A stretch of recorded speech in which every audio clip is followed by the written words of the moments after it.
Hello and welcome back, ladies and gentlemen, to Historical Humans Heritage. And in today's episode, we are going to feudal Japan, 17th century Japan, where we see Himeji-jo, a fine example of castle architecture. But before we get too far into this episode, I'd like to bring up our channel memberships. For just $1 a month, you get free access or early access to all of our content as we upload it. So if you want to see a video before it's actually released, be sure to become a channel member and help support us. Help support this channel and help support us making these videos.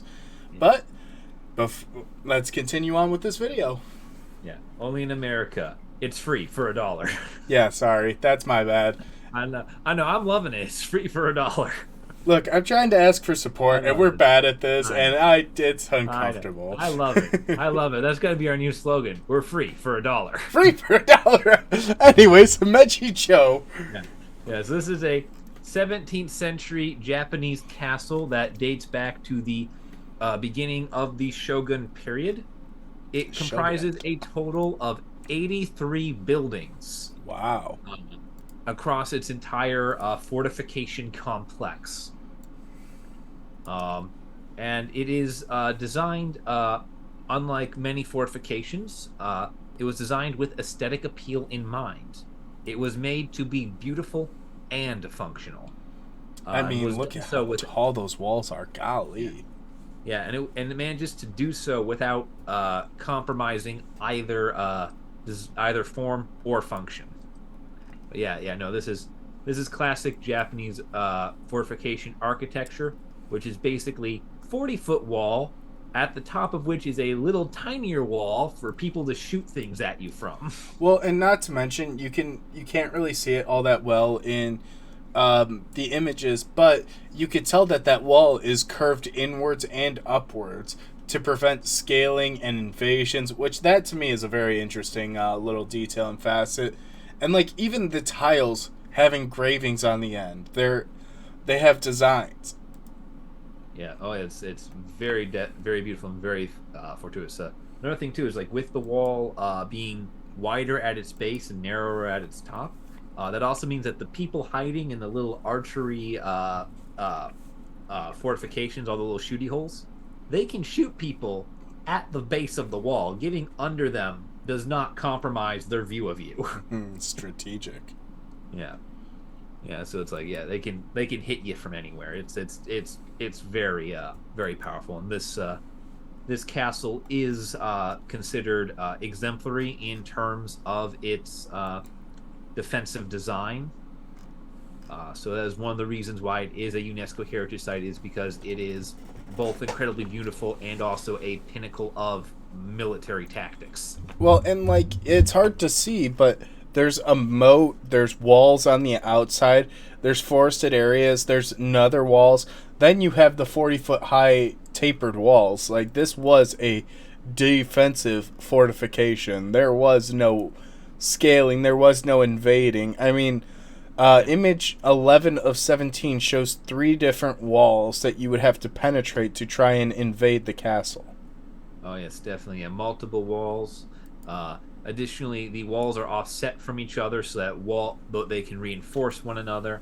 And some of the further out images, just I believe I don't have the number for, but some of them, especially the ones taken from the castle's perspective, show just what a commanding view of the countryside it had. So there was no getting past it. Like if you were in the area, it knows you're there. God, and the thing I love about it is with how stacked it is and how tall, and the fact that the walls taper upwards, it seriously is just a very imposing structure over everything. Like, if you're trying to invade, if you're trying to siege that castle and you walk up to that is intimidating as all heck. I would be honestly mortified. Yeah, it is very dangerous fortification. And things like this are one of the reasons why traditionally castle sieges in Japan were an all or nothing endeavor. Either everyone trying to take the castle dies, or the castle is burned to the ground. And the interesting thing too about this castle is it is predominantly wood. Yep. It's a wooden structure. Yeah, it is predominantly made of wood. The beyond that heavy base of stone, they really didn't have much need for it to continue to be heavy materials. It was more efficient to build it out of wood, and honestly, the wood is very beautiful. In fact, Himeji Castle here has another name, which is Shirasaji-jo, which is the White Heron Castle, as so named for the beautiful white paneling. Ah, Shirasaji-jo. Yeah. It's a really beautiful example of Japanese castle architecture, and the fact that it's almost perfectly preserved in place is impressive. And this castle was the head of the feudal shogun of this area. Like, it was the principal area of power for that time, for almost, 3 centuries before it fell in the 1860s? Yeah, and this is a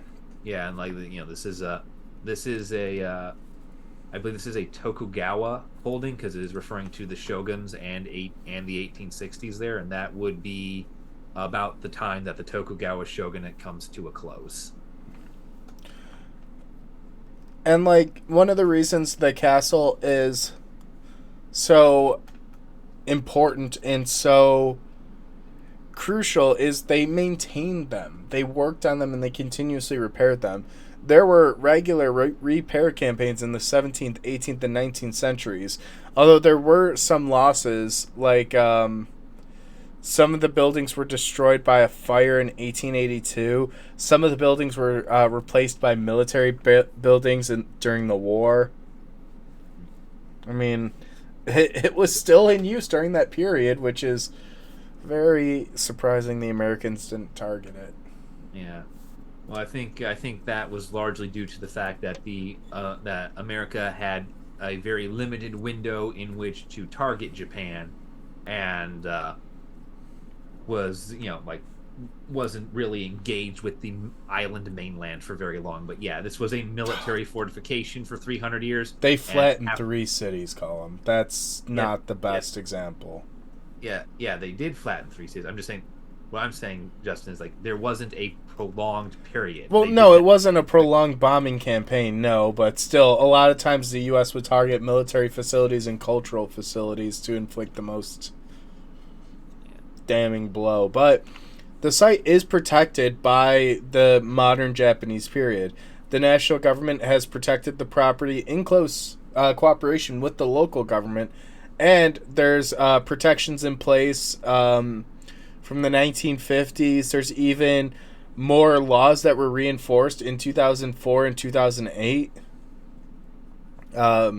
They also, Himeji City updated their urban plan and developed new landscape around the castle. It's really interesting, and they really do take into consideration the view shed, which is something I've talked about a little bit before, but the view shed of a lot of these historic properties is important. Because a lot of times developers will come in and they'll go, yeah, this 40-story condo would fit in perfectly in the view shed of this historic castle. People aren't going there for the view, for the strategic view side of the countryside. No, they want to see a 40-story condo building. One of the best parts of the protections for this, in my opinion, is the Himeji-jo Disaster Control Center, which monitors the entire building for its most dangerous threats, which are natural disasters, primarily fires and earthquakes. So the entire building is under an entire constant surveillance. Close scrutiny just to make sure it's protected properly. Yeah, security cameras, fire hydrants, fire alarms, and something called lightning arresters, which I think is a form of lightning rod, or at the very least a form of grounding, to ensure that the giant wooden tower doesn't get obliterated by the next thunderstorm. Thunderbolts and lightning, very, very frightening. Wooden building. All right, that's time to leave. Yeah, that's a good point for us to wrap up this video. I annoyed Colum.